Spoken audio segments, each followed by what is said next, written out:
are live streaming already, so that's good. Welcome everyone tonight to ExoHangout. It's been a while since we saw each other because we do this the first Thursday and the fourth Thursday of every month. And for those of you that's their first session tonight, welcome. And we do, Nadi is going to do an interview with Viola, and then we're going to have breakout rooms later in the session after about 35 minutes, where you guys will be in small groups if you choose to go and share your experiences and hang out together. And then the last section of the event tonight is going to be sharing our contact experience. We think it's important to get a record of what's happening with everyone. This is a free session. We also have a paid session on the fourth Thursdays. We're a nonprofit. The membership is $4.44 a month, and it goes toward building software.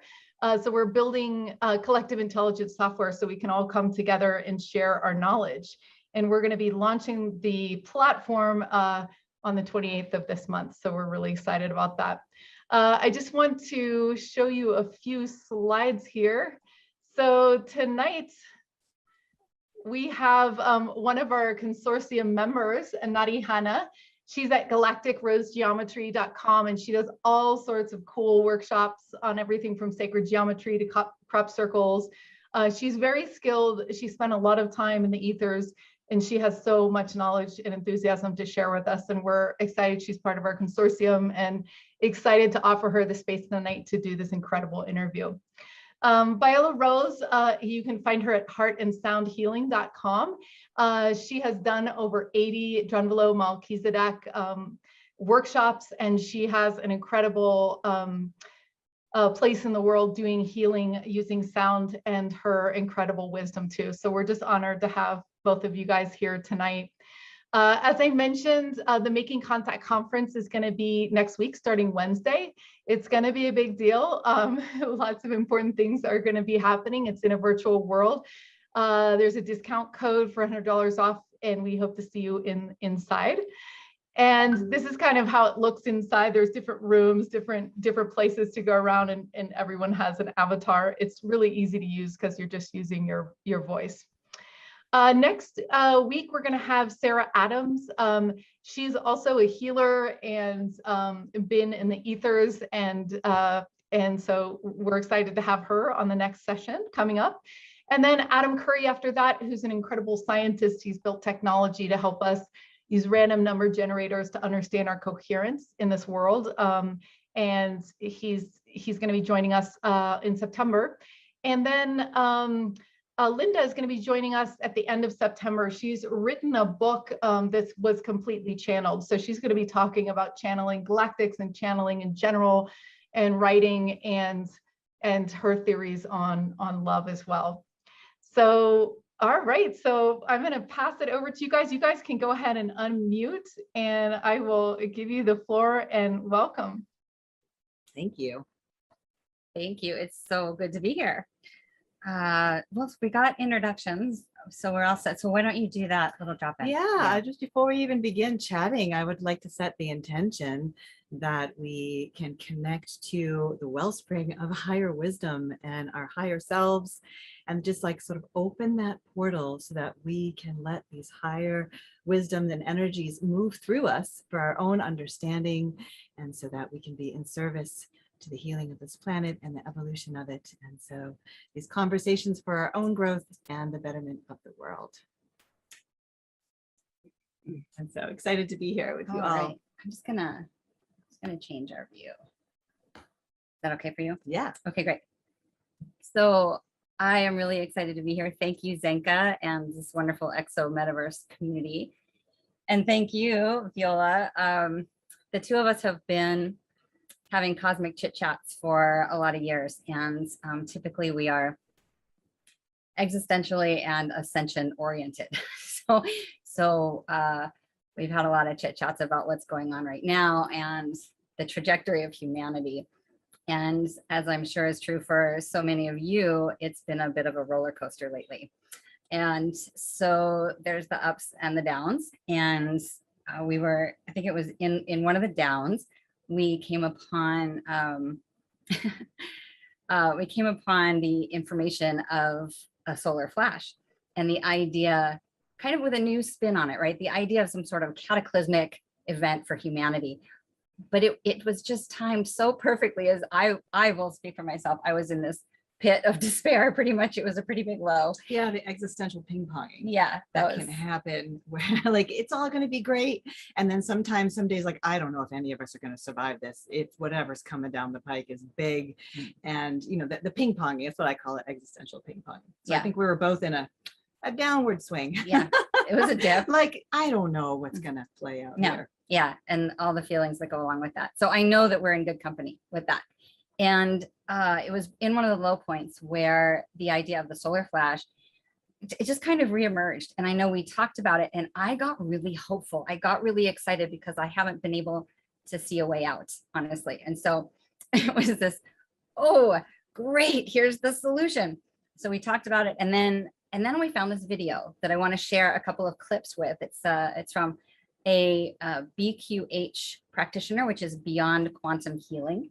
It's the woman Allison Coe, and the video came to me the day after we were talking about the solar flash, and she literally is sharing it's a transcript. She's reading a transcript of a client in a regressed session, and she wanted to put the YouTube out and share it because she had been having a sequence of, she had so many people that were sharing the same story, namely about their experience choosing to come into, to incarnate right now in order to help humanity through this solar flash, through this experience, and to help us really use it to use it for our betterment and use it for our ascension.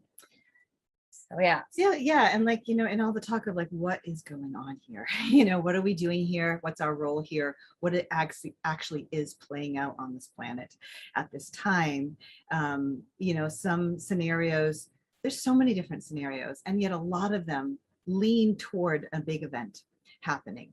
And so it was nice to be reminded of that. Like, oh yeah, there may be our forces larger than ourselves that are also at play here. And this solar flash regression hypnosis session just sort of reminded us of that possibility that, you know, it may not just be us fighting big forces or trying to raise the frequency. Like there could be bigger energies at play. And so, yeah, I want to play those clips.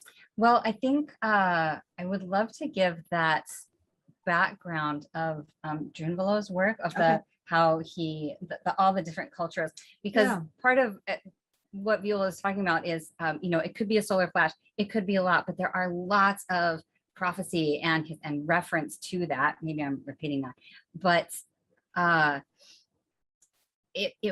let's see, I lost my train of thought, but we've got just a little reference to remind us that we're not just, this isn't just pie in the sky. There is a likelihood of some events.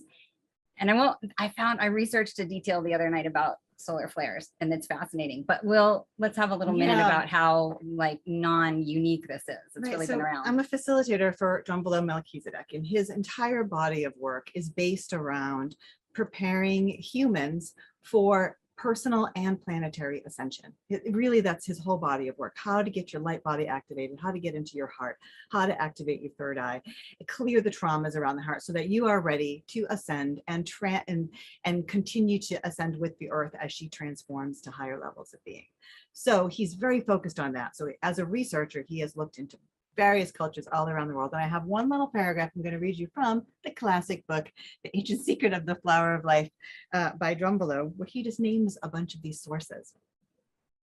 So Edgar Cayce, Nostradamus, the Holy Bible, Mother Mary, Yogananda, and many others of the civilized world predicted that this time that we are in is the time of great change.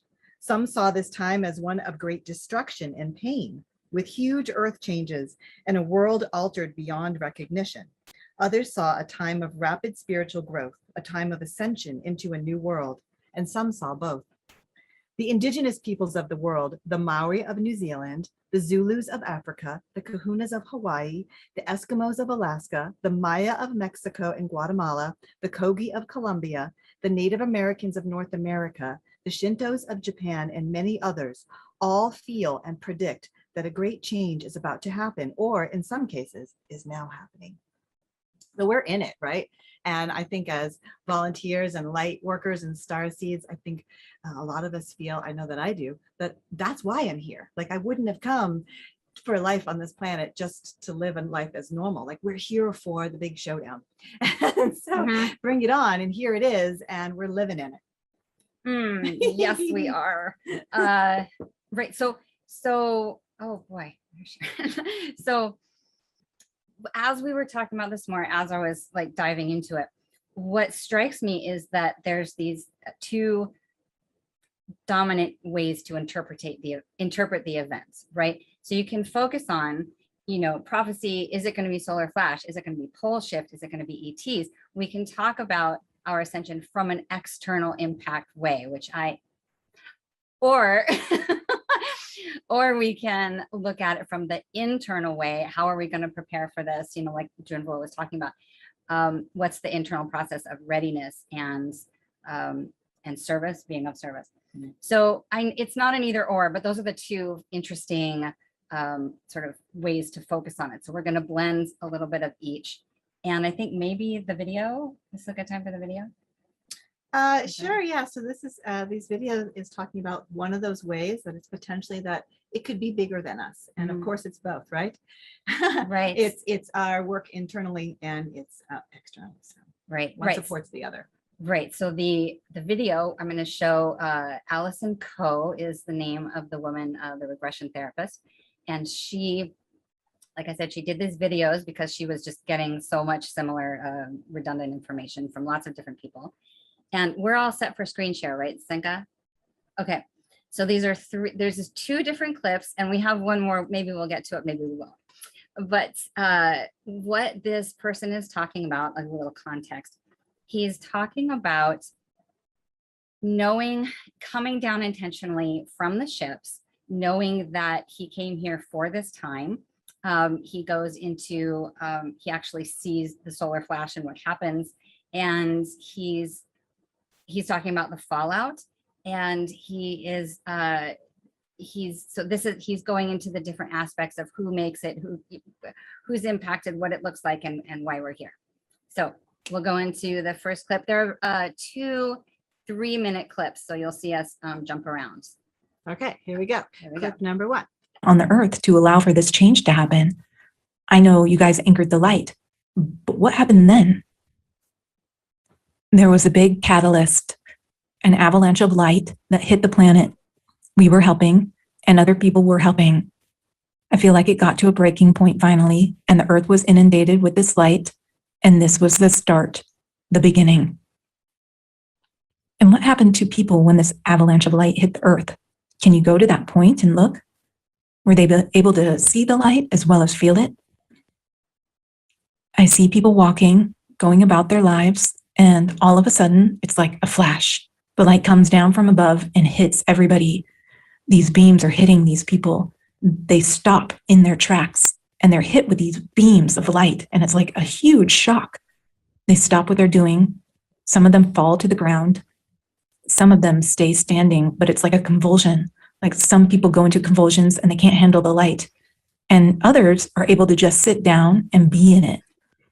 It's so sudden. It's kind of chaotic. People didn't expect it. It's like they're in shock. They're all getting hit all at once, and it stops them in their tracks, and it stops everything. And what happens next? I'm seeing a lot of people that need help. I'm getting that it was a solar flash. We got hit with too much light all at once. And there's a lot of people in shock. A lot of people are on the ground and they need help. They need help understanding. They need help handling the light. And I'm running around from person to person on the ground and then kind of consoling them, touching them, telling them it's okay. I see other people doing the same thing. How did these people react when they were told it's okay? What happens to them? They don't know what to think because they're kind of in a different state of mind. Some of them aren't even conscious. They're not aware of what's going on. Some of them are convulsing, but they're aware of what's happening, but they're not in their mind. They're somewhere else. But I'm just going to them, touching them, soothing them, It's helping them in a way. It's helping them relax. It's not going to help their bodies calm down. They're going to keep convulsing, but it's helping their minds find some semblance of peace. I feel like a paramedic, this great explosion that's happened, and it's knocked a lot of people to the ground, and I'm going from person to person. I feel like I've got some sort of medic kit, but it's not a physical kit, but I feel like I have the tools and I know what to do, and I'm touching these people on the forehead and it's soothing them. And there's other people doing the same thing. I feel other light workers running around and doing what I'm doing. Next clip. Yep. And so for you and your brother, you chose to be boots on the ground to help people. Can you walk me through what it is you're feeling, since you would consider yourself a light worker? What are you actually experiencing from this avalanche of light, as you call it, whether that's emotional or physical or mental? Well, when it first hit, I feel like I needed a few minutes to just be in it and get used to it. It was a shock for me too. It definitely made me stop what I was doing. It was a shock for my body, but I recovered pretty much right away. I was only down for a few minutes and I recovered right away, and I knew what to do once I woke up. I've been getting ready for this. I've been getting ready for the light. I've had my downloads. I've been slowly becoming in tune with this. And it was just the initial shock that got me down. But once I woke up, I'm able to deal with it, and now I'm on. I know what to do. I'm busy. It's hectic, but I'm in the zone. I'm doing what I came to do, and I'm in action. My brother and I, we know what to do. What are people needing at this time besides your reassurance? The people around me, they're not used to the light. They're not used to these energies. So they need assurance. They need help getting through it. We're just there to ease their transition. And what does that transition look like? I'm seeing people slowly waking up. It's like they've been asleep and now they're awake. And I feel like not everybody made it through. It's not the same amount of people that there were before, and people are waking up and they're confused. And they're slowly going to remember what happened, where they were, and they're in a different place now. It's still the old earth, but it's in the new earth. Everything still looks the same, but it's a new vibration. Everybody knows they're going to be more aware as time goes on of where they are, and we're going to start anew. We're going to take back the planet. We're going to undo what was done. And do your wife and son come back from their meditative state to be a part of that? Yeah, I feel like we're going to be living back on the ship for some time. That's where our family is. That's where our crew is. We're going to be living in our ship, but we're also going to be slowly moving back down once the cities are ready. Some people are going to stay on the planet. They're going to live in the crystal cities, and they're going to help rebuild the planet. And we're going to be helping too, but we're mainly going to be back in our ship up above. How will you help from up above? Can you walk me through that? We're going to be supervising the reconstruction. My family and I, we came from above. We're not from here, from Earth. The ship has been our home for a long time, and that's where we're happy. But a lot of people are from here. They're from Earth. They've been here a long time, and this is their home, and we're going to work helping them. We're helping them to rebuild. We're monitoring from above, but we're also working with them on the ground. And we're taking down the old buildings in the old cities, and we're helping them bring back the forests, bring back nature, clean the water, bring back the animal life. And we will be teaching them to rebuild and live with the planet and live alongside the planet without affecting her or the plants or the animals. We live on these grid systems. We live in these crystalline cities, and I'm seeing big towers, and all of humanity live on these grids, and we live with the earth. But from these grids, we're able to send out energy to the planet for her to heal and for nature.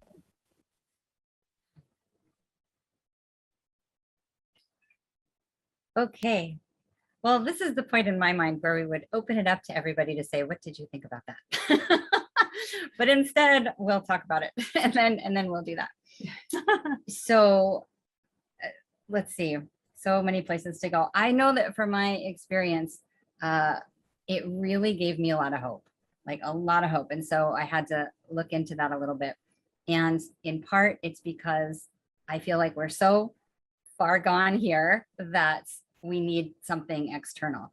And yet we can't just have the external. We've got to have our internal process ready and able to interface with whatever the technology or civilization or environmental destruction that's going to happen.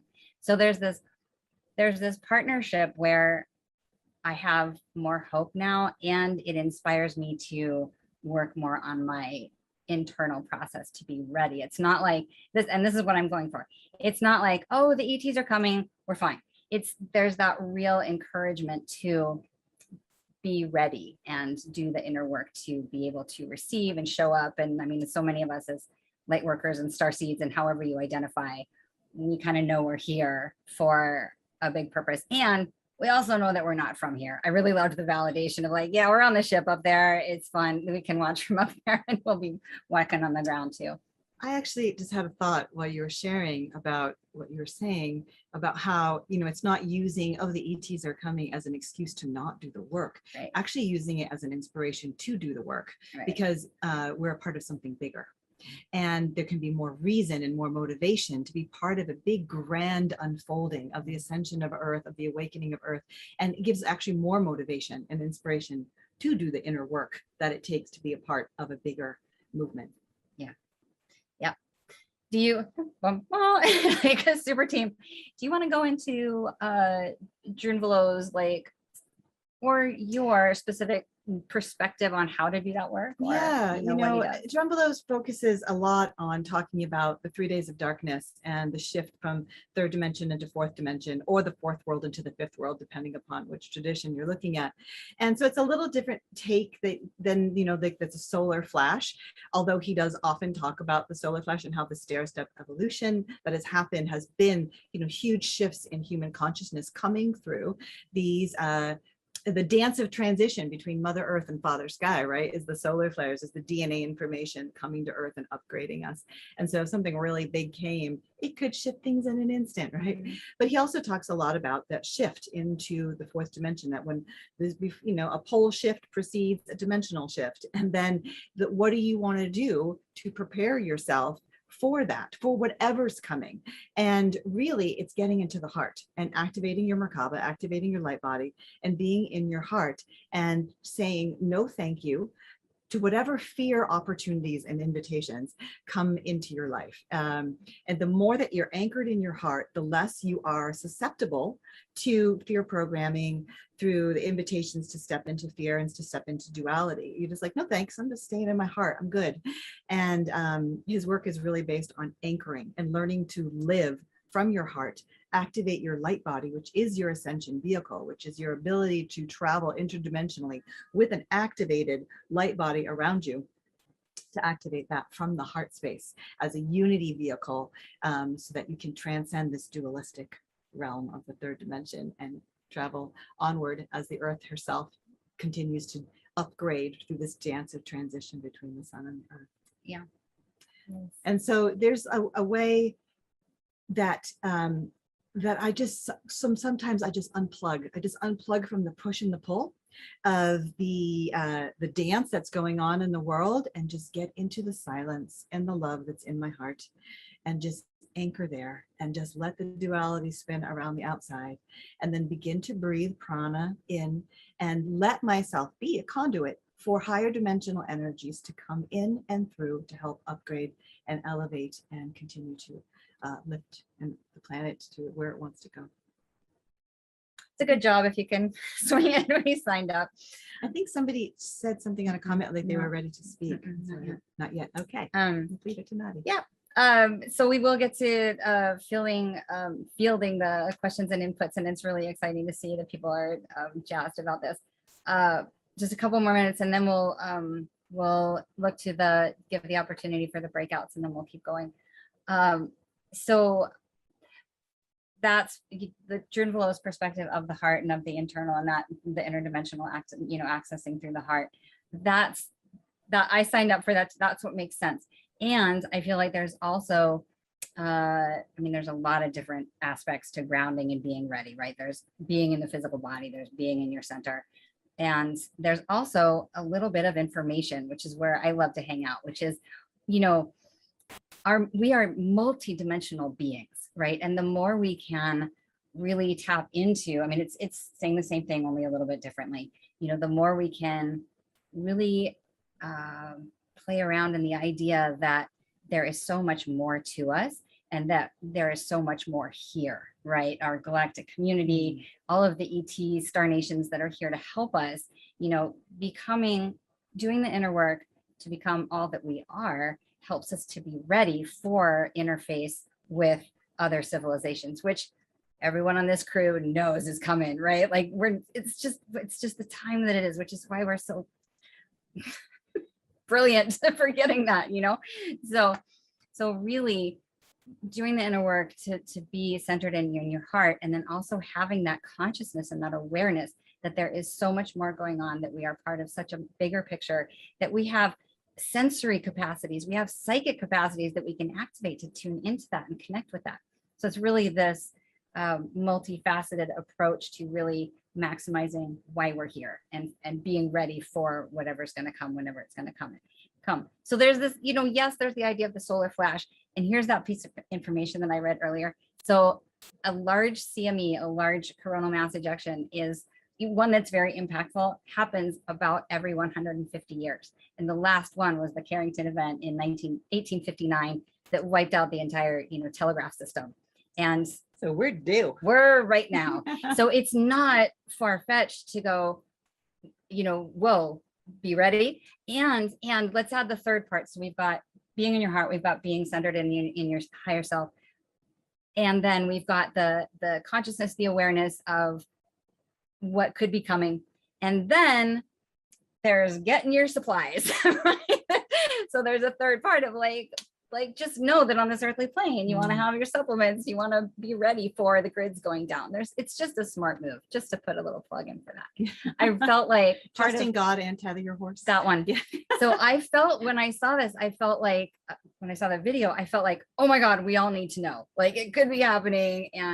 And we will now have an awareness, we probably did already, but you know, a greater awareness of the potential for a mass shift in consciousness.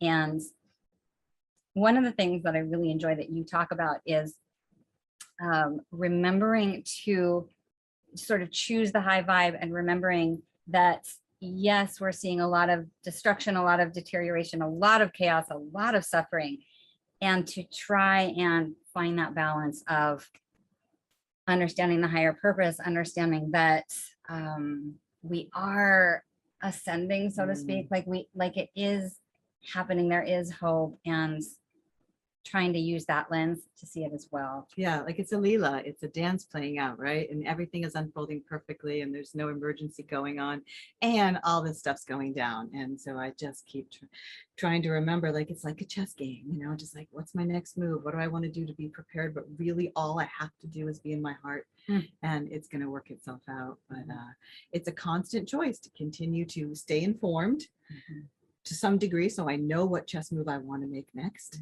but also to keep the high vibe and to do the spiritual practices on a daily basis that will keep me in a really high vibrational place. And a lot of Tonglen, a lot of love, a lot of sending love to everyone, refusing to step into any duality, any division, and just loving all really helps. Sometimes easier said than done. It's a big job. There was one other thing that that came up in my mind, but I sort of lost it. So maybe we should just transition. Zenka, do you want to do, we're at about the half an hour mark. I feel like there's one I've been sitting on that it'll come to me in a minute, but yeah. Yeah, let's maybe look at the surveys here. So for those of you, thank you if you did fill out the survey, thank you for doing that. These are collecting over time and growing, and it's actually really quite interesting. So what about the possibility of a sudden event that globally impacts humanity? Do you think and then we had possible, likely, and inevitable, all totaling up to, what is that, like 88%, right? So nobody thought it was impossible, which is interesting. And very small percentage thought that it was not likely. So there's something, I mean, that was really fascinating, Viola, that you read all those different tribes and cultures and books that mention that there was this, that there might be this big event, right? So it's maybe something we're sensing, it's something in our prophecy, maybe it's that we want, you know what I mean? We want it to happen. Interesting, right? So that's a pretty high percentage, 88%. So if so, what do you think it would look like? So we had 62%, a large reorganization of our survival systems, ascension, planetary pole shifts, apocalyptic, 3 days of darkness, the rapture, total. Well, nobody thinks we're going to be in total extinction, so that's pretty great, right? What do you think a sudden event that impacted the entire planet and humanity would look like? And we've got a lot of people saying a solar flash, right? And we know from the, the solar, mass ejections that are happening right now and hitting the Schumann resonance, that's causing our nervous system to react, right? So the small ones that are happening now are happening, I believe, more frequently. We should look at that, but it's definitely impacting our electromagnetic fields. And we're in a low point, but the 11-year cycle is going to be raising up in the coming years. So, okay, so ET landing, 37% feel that that's coming. More solar flash than ET landing. Okay. Yeah. Yeah. Yep. Yeah. I mean, reality is whatever we want to experience in a way, and what the tipping point, I mean, in my opinion. So if we want ETs to land, like, and enough of us want that, then that will probably happen, right? I liked the combo platter. I liked that you could have both, like where there's a solar flash, and because the ETs know about these things, they're right here and the ships are coming in and people are, they're part of the assistance team. And so having that awareness of that, or that potentiality, you could have both as part of the massive transition experience. Yeah, exactly. Yeah, it could be both. So this person, these are the people who answered other. The coronavirus hasn't ended. Moreover, it keeps you mutating. One of these mutations could be the event you're asking about. Economic meltdown, confusion and disclosure of various kinds. And then we had some people writing about dreams that they've had about a large event. And so that's really interesting to start to analyze, like in mass, like what our intuitions and our dreams are coming up with. ETs finally revealing themselves to us through mass sightings, nuclear holocaust or large scale ET crafts appearing. Yes to numerous dreams. I'm going to share this link so you guys can check this out. Volcanoes. Yeah, if people hadn't had a dream, they write none. So yeah, so I'll share this in the chat. And right now we're going to go into breakout groups. So if you want to stay into the main group with Nadi and Viola, you can do that and they'll continue their conversation, or you can be in the small groups. And the small groups are going to last 20 minutes. There'll be groups of about 4 or 5. You'll have about 5 minutes each to speak. So you want to get in the group. I'll be moving people around, so just wait a second until I get everyone settled. And then you'll pick a timekeeper, and that timekeeper will keep the time for 5 minutes for each person. And that person gets that time to themselves to say whatever they want. If they want feedback, they can ask for it. If not, it's just their time to talk. And we would love to hear about you guys talk about what is your theory about, is there going to be an event? Is there not going to be an event? What would it look like? How does it work? And if not, you can just get some support that you need in your life, or you can share a contact story. So those, I'm going to click the breakout groups now. And if you, so Nadi, you guys are going to stay with us. And if you guys want to stay here, just don't accept the breakout group.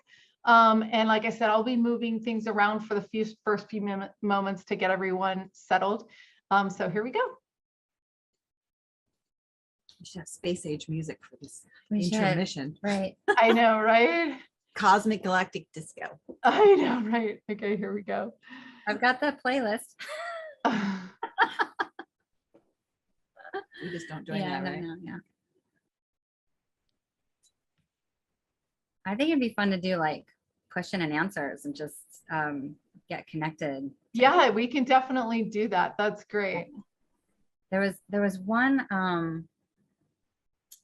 there's one thought that keeps evading me, but I know it's a good one. Did you have anything that came up after No. the survey. The survey was fascinating and validating, and God, there really is a thought right in there about like preparation. It's hard to say timelines when you go into I highly, oh, can we put the link to that video? Senka, can you put the link to that video in the chat at some point?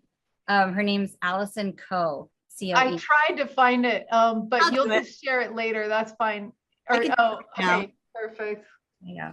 So I highly recommend watching the rest of that. And at some point she goes into, or the client goes into, or she asks the timeline, like, can you see when this is, or when this is going to happen? And, you know, he has a time, but I think it's just, time is so nonlinear, and getting into predictions just never works with this sort of stuff. So I think maybe, But, yeah, everyone's saying it's like now.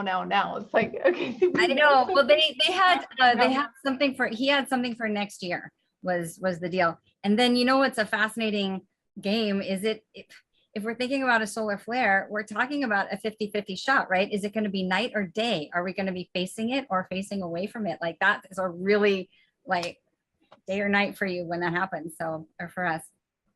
Okay. So that's that. I think, yeah, I think it's time to talk with everybody. Should we pick, and then, or do you want to pick? Yeah, so if you guys have any questions that you want to ask, you can raise your hands, and I will promote you. You can do that with the reactions. Oh, okay, Court. Yeah, Court. Welcome. Hi guys. Hi. To Nadi or Viola or anyone, is there a difference between a solar flash and a solar flare? That's like new. I'm just wondering if that does it. What is the phenomena of a solar flash? Mm-hmm. I think they're mutual. I think they're synonyms. I think it's the same thing. And it's basically, you can also call it a coronal mass ejection. It's just a huge blast from the sun. And I think they're the same. Yeah, you know, and I think it comes, you know, off of the sun, big wall of energy. I think it takes 28 minutes to hit the Earth, and it changes the Earth's magnetic fields, the magnetic field of the Earth. And so when a solar flare hits the Earth, people can get a little disoriented because it's changing our orientation to the Earth, because the Earth's magnetic field shifts slightly each time that happens. And those are the DNA upgrades. We want those, but people can get disoriented, like, oh, solar flares are happening today. Like, I can't finish my sentences, you know? And Drunvalo says, you know, go outside. If you know they're coming, you can sign up on spaceweather.com or solarmonitor.org and get notifications when a solar flare is coming. And then you could get outside barefoot into the sky and just like receive, you know, and just like upgrade. And so I get really excited about them. Okay, so basically they are the same. They are the same thing. Yeah. Okay. Thank you. Yeah. And that was actually the piece that has been evading me, is the DNA upgrade. It is like the way that the sun interfaces with our genetic encoding for this activation. It's almost like we were encoded for this event with some sort of like massive photonic blast that impacts us at a supercellular level and energetic and beyond. But that is a big part of this. And I don't know the science, obviously, but there are many that do. And so looking into the DNA upgrade that then allows us to tap that multidimensional reality, that multidimensional self that we are, like super activating it could be instant activation of our psychic abilities, of our telepathy, you know, like maybe we would be able to talk with each other across the world and coordinate the recovery team and the aspects and like all sorts of possibilities about how in the midst of this mass destruction, there could be this absolute explosion of our genius and our capacity to get through it. Like I get so excited, clearly. So, okay, great. So we have another, we have a couple more questions here. Karena and then Heather, you're next after that. Karina, I'm looking for you. Oh, here you are. Okay, here, because you were on the. Look at my lips. I put this funny thing on. Look at my lips. How funny is that? Okay. I just have a comment because this idea of the solar flash or whatever it is, it's been coming up more and more from so many different sources. So it really is getting my attention. And from this is what I understand from one particular source. I tried to find the link. I'll look a little bit better, but that, you know how we've been having all these monoliths showing up all the time? So, and all the ley lines are underneath it, right? And crystals. So when the solar flash hits, it hits like the monoliths which hit the crystals underneath, which starts sending this energy through the ley lines in the on the planet. So it doesn't matter what side of the planet or whatever you're on, because it's not just that the light comes through. The light comes through to activate a whole lot of things that have been laying dormant, waiting for the moment, and the moment will be when the flash hits. So that's my comment. Beautiful. Awesome. I'm going to put Heather here as well. Hey, Heather, you can unmute yourself. Okay, can you hear me? Yes. Okay, wonderful. So I do have some experience with solar flares. It was something that I sought out a lot of expertise in the early 2000s because it was affecting my health. And so I did a lot of research with some people at the University of Minnesota on the topic. And so what I find is interesting is I don't really have the vernacular around the ascension process. So I'm going to kind of leave that off to the side. But there is, when there are X-class and M-class solar flares, again, go to spaceweather.com, recent solar events, get on the monitoring. But X-class and M-class solar flares give an 11% increase in cardiac events like actual heart attacks, as well as traffic accidents. So ERs are busier during those times. And I think it's really prudent for people to prep, not just on, again, I'm leaving the ascension side off of it because I think Nadi is a real expert on that. So I won't say much about that. But in terms of, having water on hand, just like any other sort of cataclysmic experience, hurricanes, fires, floods, you want good shoes, water, batteries, etc. Available, because in 2005, Detroit was browned out, and Northern Ohio, I don't know how many people remember that, but that was as the result of the solar flares affecting the power grids. So it's a very possible experience for us to have anywhere in our country based on the way our power grid is set up. So those are just practical things.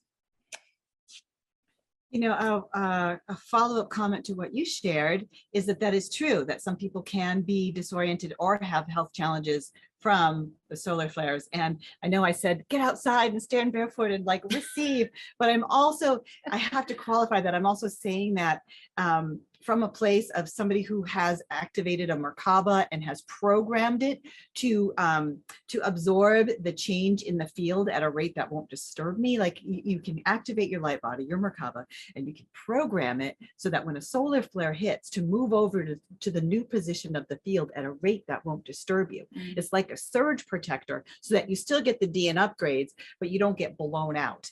And so I should probably also say that it's a good idea to also have an activated Merkaba that you've programmed if you're going to just get out there and blast yourself with it, because there can be complications.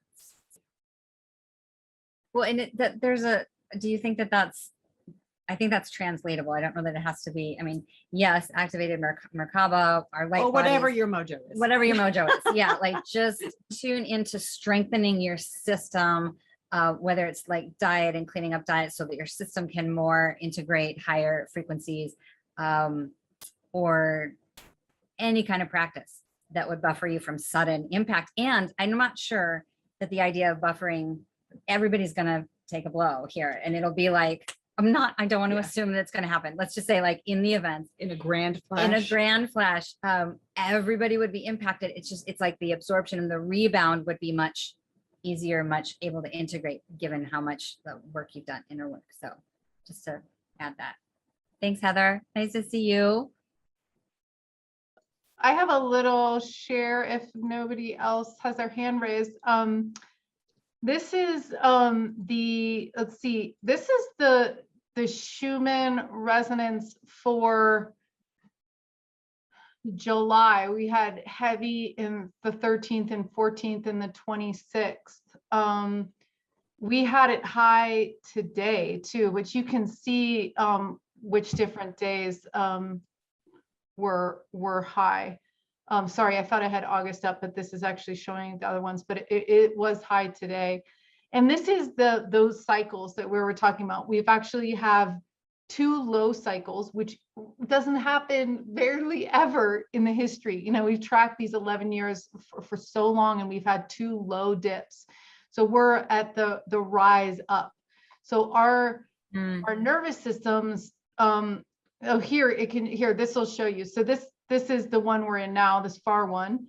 The last one was low too, and it's very rare that happens. The other ones were high. So just like when we're in the high point, just like you said, traffic accidents happened, just like the full moon, you know, that's where we either have a war or inventions. It can go either way.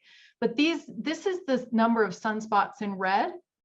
So this is when the sun produces a big explosion, it heads to Earth, and it affects our field. So those are the number of sunspots, the red, and these are the number of historical events. We're talking about wars, we're talking about inventions, all those big things. And it's exactly parallel. Wow. So this was a discovery, you know, and this is from 1750 to 1920. The guy was analyzing like war battles and stuff, and he was like, oh my God. So we know, right, that this is happening. We had 9/11 on the peak, you know, it's like we as humans get a little bit more altered in it. You know, there's all these articles about the stock market does the same thing, right? So that's why it's so important, right, that we this is the Dalton minimum, it's this 2 low point, that we really we have the potential to create renaissance, you know, as we go up in the next 6 years, right? That's when the peak is going to happen, in 5 or 6 years. So we can create this renaissance if we're in peace, if we're in coherence, or we can have World War III, you know, I don't know, we get to decide. And that's why it's important, like, as you guys are saying, to do the inner work now, because we are going to be excited as a society. Everything's going to be excited. If this is the low period, imagine, right? Oh, so what are we going to do, you know? Yeah.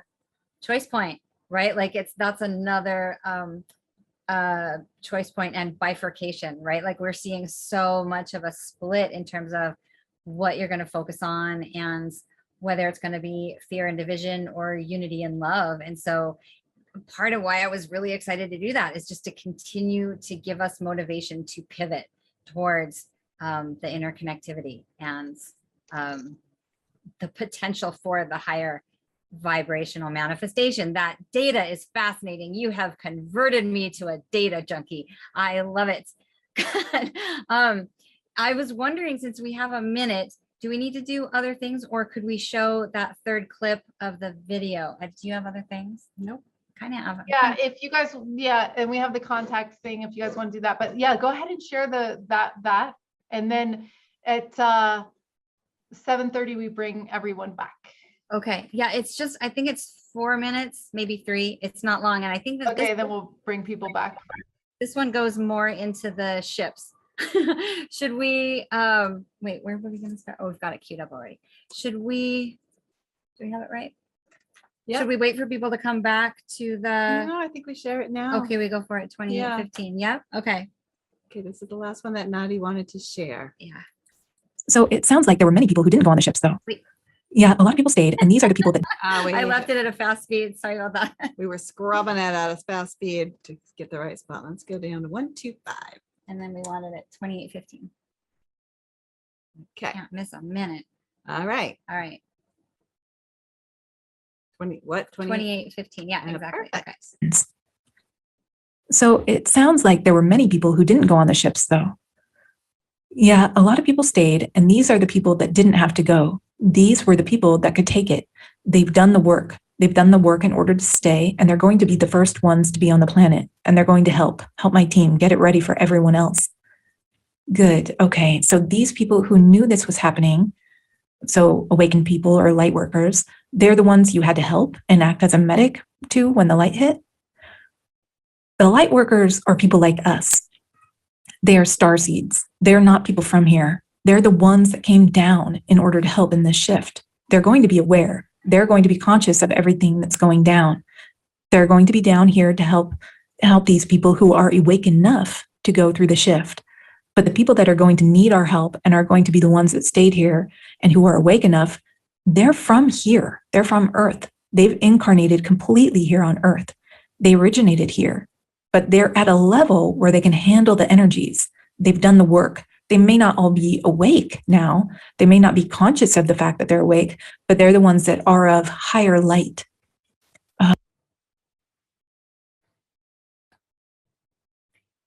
Right. So I thought it was fascinating when she talked about, obviously, please do check out the video because she talks about those of us who, and I don't mean this as an us and them. I mean those who have the ability, either the physiological or psychospiritual, to navigate the flash and come to kind of as fast as possible. And that those are the folks, those are the ground team. Those are the ones who are going to sort of help everybody else, whether our capacities will be totally activated where it's just easy and we know what we're doing. We're laying hands on and things just, we're in our flow. This is what we came here for. And then there's those, he describes it, or he, that there are some that won't make it physiologically, that their bodies, they're not going to make it. But then there are many who are asleep. He talks about their consciousness has almost been manipulated to be in a hypnotic trance, and that we and any kind of ETs are there to help them onto the ship. They literally go somewhere else, go onto a ship. And so he's experienced all these fascinating levels of what kind of intervention and the different levels of intervention, and then the different levels of consciousness and how they will respond after the flash. And I just thought that was fascinating. Are some people going to have to check out? Is this they've signed on to leave at this point? It's fascinating to me to think about all of the different impacts, all the different levels of impact on consciousness. And that translates to so many different traditions and Right. so many different stories in the Bible, in the Hopi prophecy, about having to be kind of a certain vibration in order to make a transition. And so that's just interesting to put different various pieces together. Yeah. Whether it's going through the portal into the fourth dimension, or whether it's ascension, Right. whatever The it is. rapture always comes to mind, right? That's what I want to avoid, is an us and them and the chosen ones and all of this. But But your vibration sort of just defines what you're aligned with, I suppose. And so keeping the vibration high, as Michael was saying, just, focusing on the paradise that you want to create, that really goes a long way, and not from a place of spiritual bypassing, not from a place of denial, but from a sovereign place of choosing the frequency that you want to resonate at, and holding that as your home, and with no blinders on, and still being aware of everything that's going on. But that is my frequency, that is the vibration, and I'm going to hold that. And then you're vibrating as high as you are, and then you will naturally resonate toward what is aligned.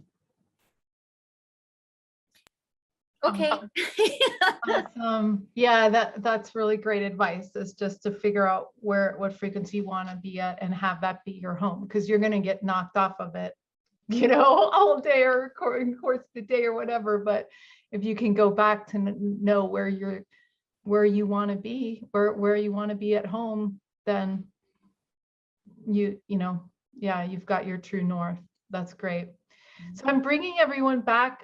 Good to see you tonight, Greg. Greg is also part of the Exo Metaverse team, and he's been working hard on our mapping stuff, and we appreciate him so much. And so now for the last final half an hour, we traditionally do welcome John Ramirez is here too. Welcome.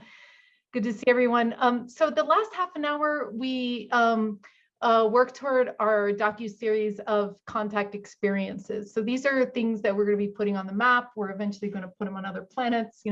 This is our chance to talk about, did you have an experience? Was it in your dreams? Was it in a meditation?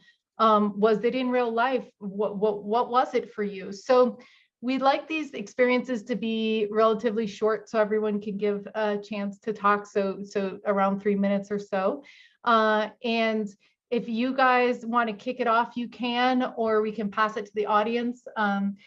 So either way, and if we don't have experiences to share, then of course we can just do some more Q&A here. But if you do have an experience that you want to share, you can raise your hand. And then we ask that if you do share your experience, you would be okay with us putting it on the YouTube and putting it in the archive. Do you guys want to kick it off over there? Nadi or Viola, do you want to talk about, we kind of break the series into our first experience. So it could be like, oh, the first time you looked up and you saw something, moving, or your meditation, or it could be, the life-changing experience that you might have had.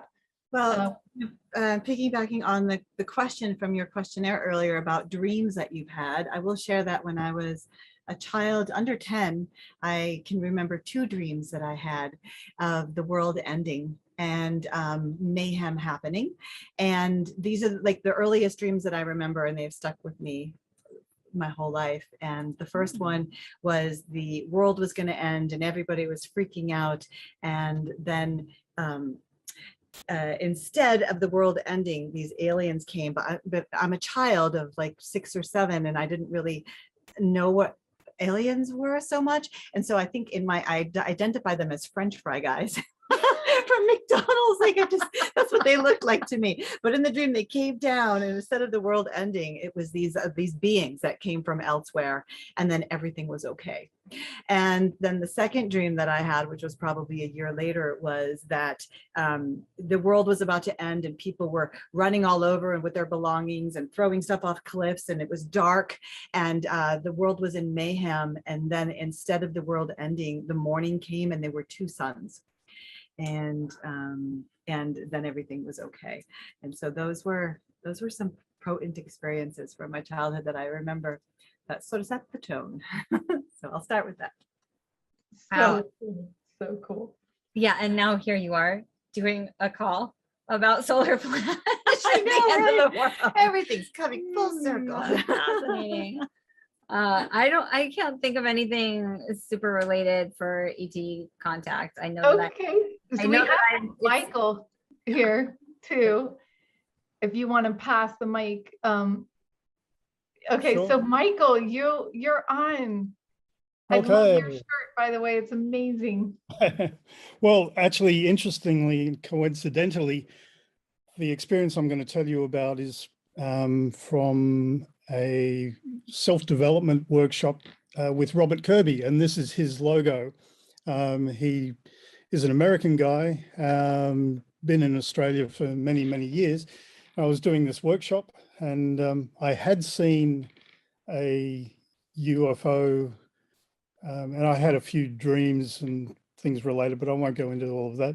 But basically this like silver ball just hanging in the sky for hours and hours and hours. I can't remember how long. I think it was like 4 or 5 hours or more before I gave up. I was sort of willing it to move or whatever, but I wasn't kind of in any particular telepathic communication. I was just fascinated by this ball hanging in the sky.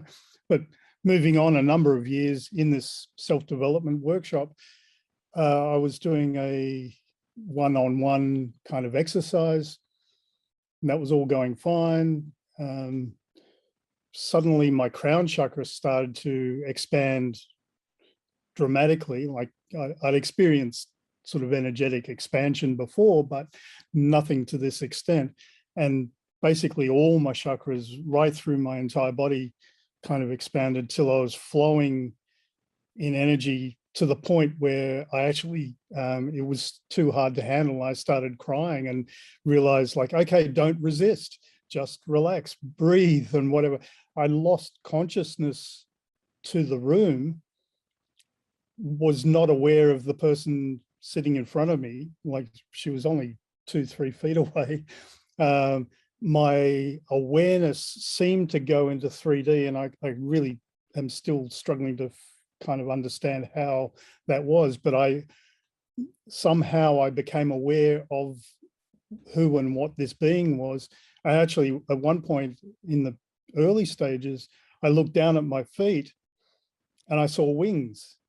And this is almost like an anchor point to the whole experience, where I said to myself, wings? What? Really? Wings?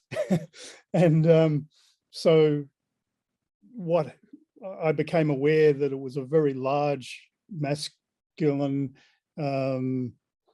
muscular being, probably, I don't know, it must have been like 7 feet or something like that tall, because at one stage I was lifted up, and which was effortless for him. And I seemed to float, at least in my mind anyway. And this went on, and I sort of played with the resistance of allowing the energy in and feeling the flow. And as I resisted, I began to cry again, or not so much like cry emotionally, just the pressure was like, you know, almost like pain, but it wasn't pain. And also what's perplexes me now is it wasn't a hugely loving kind of feeling either. It was just pure, absolute energy, as if like being plugged into the wall. And it just went on for, I don't know, I think it might have been 10 to 15 minutes. And it just subsided. I became aware of the person sitting in front of me. I said, what just happened? What did you see? And funnily enough, she never, ever has been able to say a single word about it. Like, I've asked her 2 or 3 times. I actually went and visited her office a few days later to say, look, you got to tell me what, and she just was not able to answer. And it's like, I don't know. Anyway, that was several years ago, and it's sent me on a whole journey of exploration of ETs and angels as well, and led me to create Beyond Being Human, which those 3 words actually came to me as a kind of a download, I guess. And it was like okay, you've got to actually start sharing this and create a presentation and do that. And so that's what I've been doing. That's all. Thank you so much for sharing. And everyone, please feel free to add links that you have for yourself or your work in the chats over here. That's great. It does. Oh, okay. So we have MJ. Here we go, MJ. Welcome.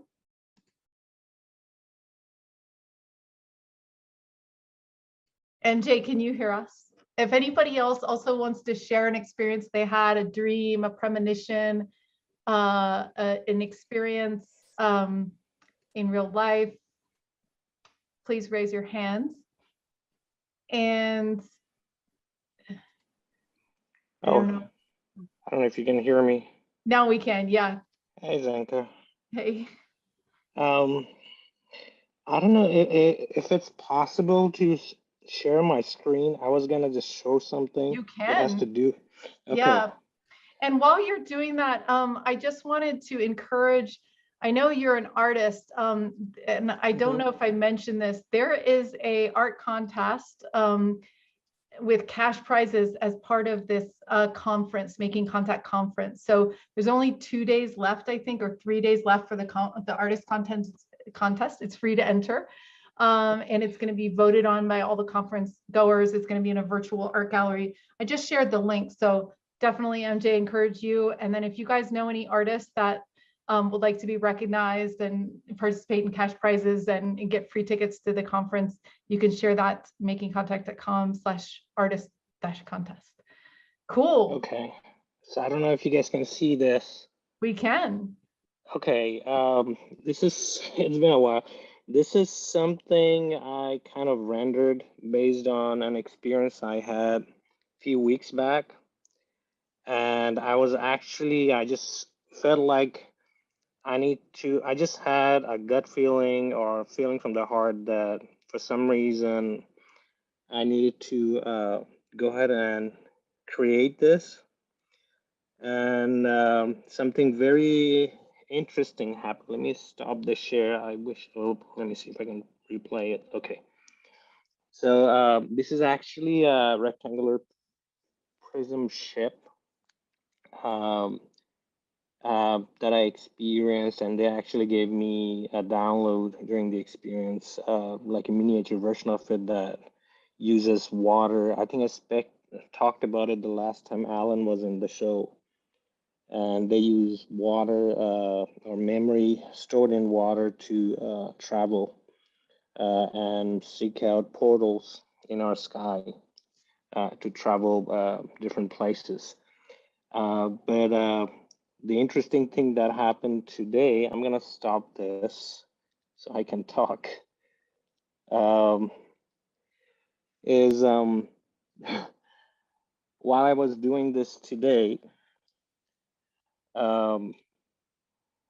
all of a sudden, out of nowhere, I started hearing thunder. There was no thunder or anything that was broadcasted in the weather in my immediate area. So I was like, okay, that's interesting. And then out of nowhere, it's still sunny. It started raining, and so in that art and that experience, they tracked down not necessarily a tornado, but like a wormhole opening in the clouds. So at the end of the day, after I've got done with my art, because I'm working on multiple projects, this is a new venture I'm working on. That's why I haven't been able to attend a lot of the previous events. But after I got done, it was right before sunset. I look out of the sky, and the same type of wormhole, our circular spins of clouds were found in my sky, right outside my window. So whatever I was drawing was actually happening outside. So basically, this tells me that they were already here while I was doing this. This was an amazing experience. Even my kids were kind of stunned that why is there rain out of nowhere when there's sun, and this cloud just happened to be there coming out of nowhere. So just wanted to share that this was a very amazing and interesting experience today. Literally a few hours ago, that's what happened. Wow. That was amazing. That's amazing. Yeah. Wow. Yeah, I mean, they were literally, I kind of felt that they were here. And then, because like I said, the cloud came out of nowhere, and then it started raining, and it's sunny, and it's only that one patch of cloud on top of my apartment complex where it's rain is happening, nowhere else around the area. And then right after it stopped and my drawing stopped, I see these spins, kind of like the Fibonacci spin or whatever you call it. I'm sorry, I'm short of words right now, but basically circular spins in the sky of clouds just showed up out of nowhere. So yeah, it was very interesting and very amazing. Wow, that's so cool. Thanks for sharing. And it's good that this is happening to an artist that can actually help render it. Like, you know, it's so fascinating to think of, yeah, like a prism type ship and everything. So yeah, I Right. encourage you to enter that art contest, and thanks for sharing. Sure. It's great to have new shares. We have Rosa Sol from Guatemala. Welcome, and thanks for sharing. My turn. Okay. Hi, everybody. And I would like to share not one experience, because it has been so it has been many of them, and vastly, and for forever. So more like the process of evolution of the relationship with the ETs that I have been having. And at the beginning, it was more of looking for them outside. And of course, I've seen the ships, and we've even danced with them with a friend, and many dreams and others even materialize with touch or with sound, or different types of manifestations. But I think the most important evolution of this relationship has been the point where I stopped looking for them outside and started talking to them from the inside, and especially from the because I've always had relationship with avians, with the Arcturians, and the Pleiadians. Those three especially. Very seldomly others. And when that changed, the language changed, and the multidimensionality, the relationship in a multidimensional language has continued to evolve, to start to seed universal fraternal energy. I don't know if you're understanding anything of what I'm saying. Yeah, you're doing a great job. Yeah. So it has been magical, and atemporal, and very generous. So good to see you, Rosa. So nice to see you. You too. Great to see you. Yeah. Thanks for sharing, Rosa. Yeah, the inner outer world, it's such a dance, you know, it's just like, you know, Greg was commenting, you know, about MJ's experience, like which is first, like our consciousness is so entangled in all this. It's just so beautiful. I know Dolores Cannon used to have major weather situations happening around her events too, like circular clouds and all that stuff. So, oh, great. So let me bring Mary on. It's great to have new shares tonight. Mary, welcome. Hi, can you hear me? Yes, we can. Okay.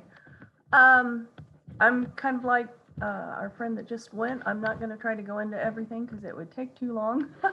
But I know when I was a child, I could hear them. I could hear voices, and I knew I've had people speak with me now that the first woman I was sharing with, she's like, well, now you know what they sound like. Now you know what to listen for, because I can remember what they sounded like when I was a child. A lot of that was shut down.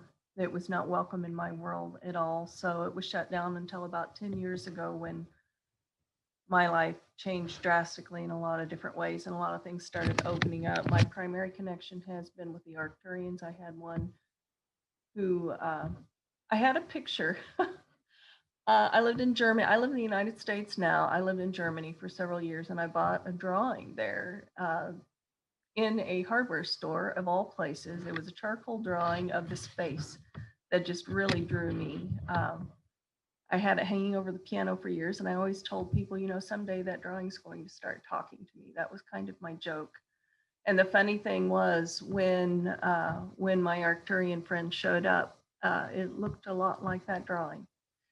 And this, just a lot of different things have happened on a lot of different levels. I've connected primarily with Arcturian, with Orion, Sirius, and most recently with Lyra. Anyway, I won't go into all of that, but I also wanted to add, I just completed your survey, and in terms of the questions about dreams, for years I've had dreams about the end of the world as a child, and then throughout my life. It's been like massive storms, massive waves and flooding, and often it was like asteroids with fire falling from the sky. Once it was like a power wave, almost like you would see after nuclear, just a wave that knocked everything out as it went. But to me, the most interesting aspect and of course, I don't know how much of that is symbolic, but it's interesting, one piece of one dream that I'm remembering now in one, and I think it was the one with the wave that knocks everything out.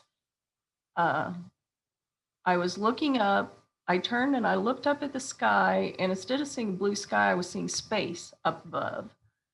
And, so it was the dark firmament and the stars, you could see all of that. And I could see what looked like a rocket flying off to my left, going off into space. And it was almost like the rocket had a tow chain behind it. Uh-huh.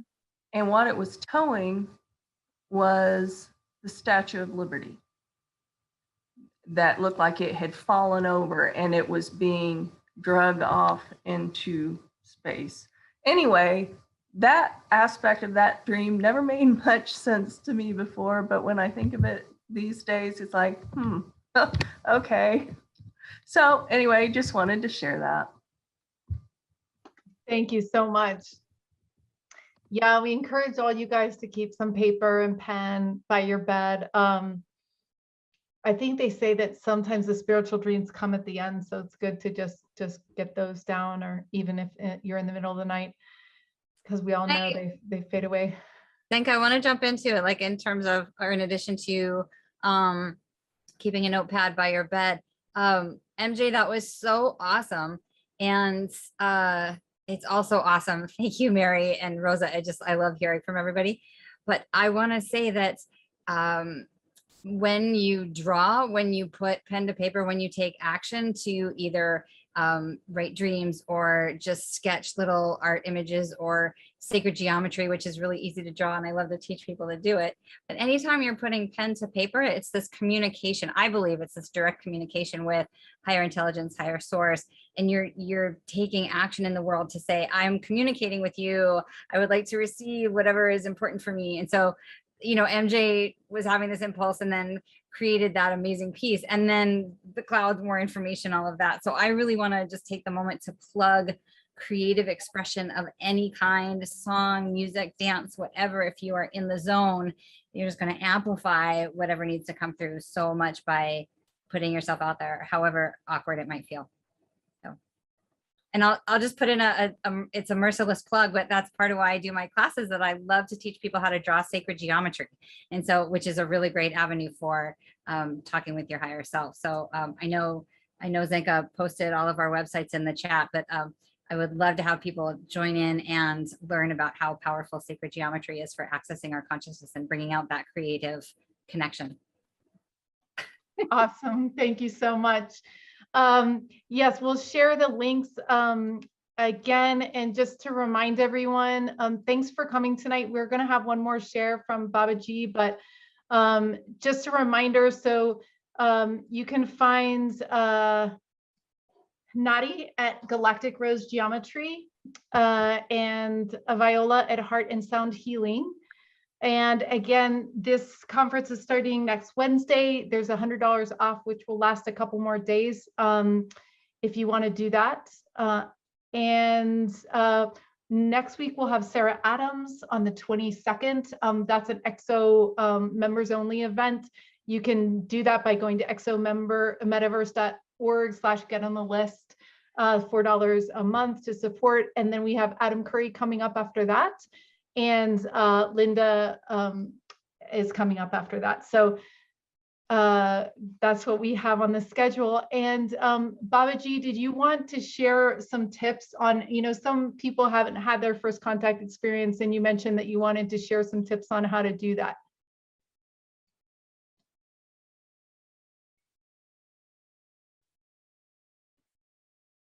But maybe not. So Why don't we Wait, just, wait. I forgot to unmute myself. oh, okay, great. Are you ready? Yes. My phone was on and I was listening to what was happening in the main center at the same time I was visiting in in the other room with those two guys, Mark and Greg. Okay. So I overheard them speaking about getting ready for, I call it ascension, and I have another word I call induction. Instead of abduction, like being taken, we're volunteers. We're being inducted, just like the military. So my words are a little different than the ones you're used to hearing. But if you want to get inducted, you have to get ready. And I found my way with yoga. I just say, if you do your yoga, then you'll be prepared. Because yoga, right? It's not just physical, it's a spiritual experience. Can you guys hear okay? Yeah, we can. And the most ultimate yoga, and this is my own personal opinion, after, well, over 50 years of yoga, I've decided that the most important one is Raja Yoga, which is meditation. So my meditations now are, oh gosh, 2 hours I've been doing lately. Like Edgar Casey, I do them laying down. And I understand that it's also a technique that was used in Egypt, right? At least that's what I hear. So I'm offering my tips to those of you that would like to know. If you want to do a 2-hour meditation, well, you got to get comfortable. And the full lotus just doesn't get it for me. I mean, I could get into that position, but it hurts. And then when I try to walk afterwards, I'm pretty out, like disabled. So I'm recommending that you lay down when you meditate, and you can't sleep, right? You have to avoid that. So you have to have something to do to keep yourself from falling asleep. That's where the mantra comes in. Now, my mantras are personal. I have Buddhist mantras and Hindu mantras and Tibetan mantras and Christian mantras, and I wouldn't want to sway you in any way. I wouldn't want to say that one was better than another. So I would suggest that you find your own, whatever works for you. The one I like most is called the Gayatri. It's a Hindu mantra. It's from, I believe, the Vedas or the Upanishads. It's somewhere way back in history. And it's simple. Om, as you know, is the word for most of us have accepted that as synonymous with God, whatever, source, whatever, self. I like self with a capital S, our greater self. And so when we meditate, we're actually trying to become one with God, which is really us. It's an inner thing. Jesus said that the kingdom was within. So if you want to go to where heaven is, you have to go inside. And that's where I found these ETs. I thought they were angels. I thought they were God. I didn't know what they were, but now I have the language. They are us. They are one with us. We are one with them. It's all one. That's called Advaita philosophy. And you won't believe this, but my guru, and I do have one, he gave me the name Advaita.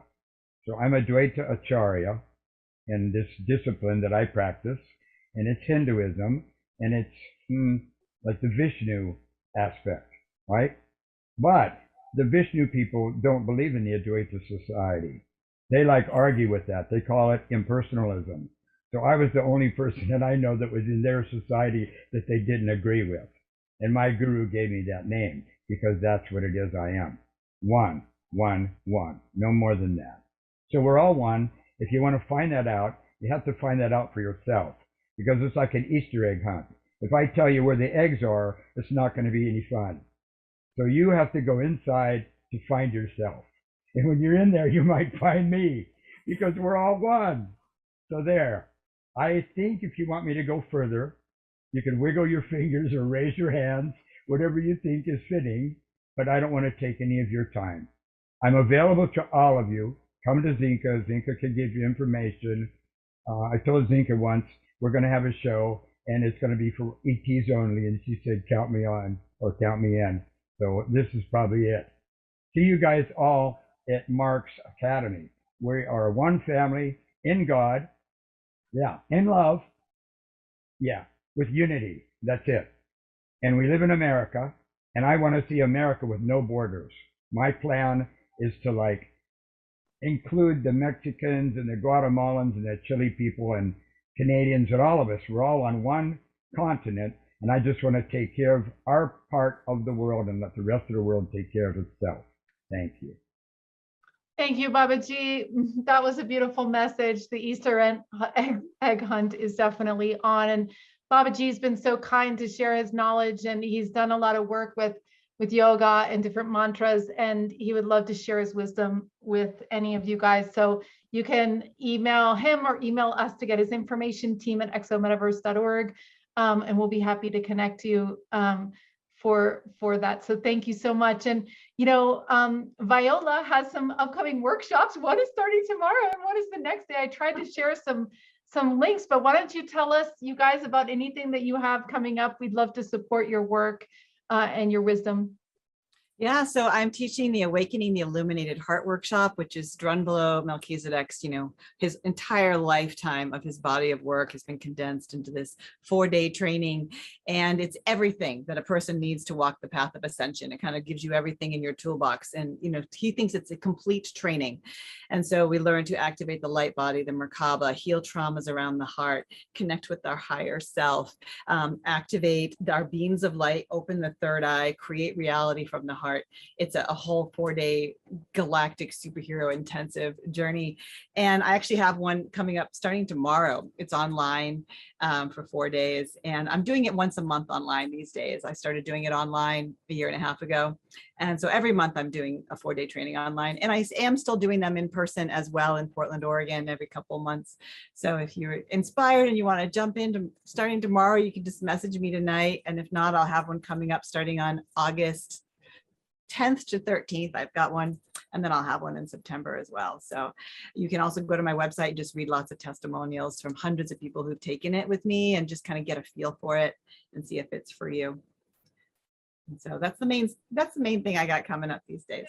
That's great. Yeah. I mean, yeah, you've taught over 80 of these workshops, and it's so great to have such a leader to walk people through, that full cornucopia, experience to go inside and to get ourselves ready and polished up for the road ahead. Very, very cool. Awesome. And also Nadi she's always doing workshops and fun things and movie nights. And so I encourage you to check that out as well. So thanks everyone for coming tonight. We look forward to seeing you in 2 weeks, if not in the conference next Wednesday.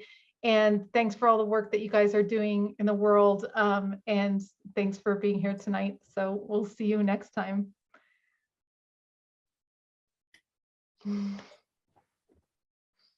Awesome. Thank you, Thanka, for the show. Thank you very much. Yeah, thank you guys. Thank you. Thanks, everyone. Bye. Thank you. Thank you. It's super fun. Thanks, everybody. Awesome. You guys are great. Bye, Greg. Bye, Nadi. Thank you. This was really, really good. I very much. Oh, that's great, Kathy. We love seeing you each time. It's so great to have you with us, and I'm glad you enjoyed it tonight. Awesome. Okay, take care. All right, you guys. Bye.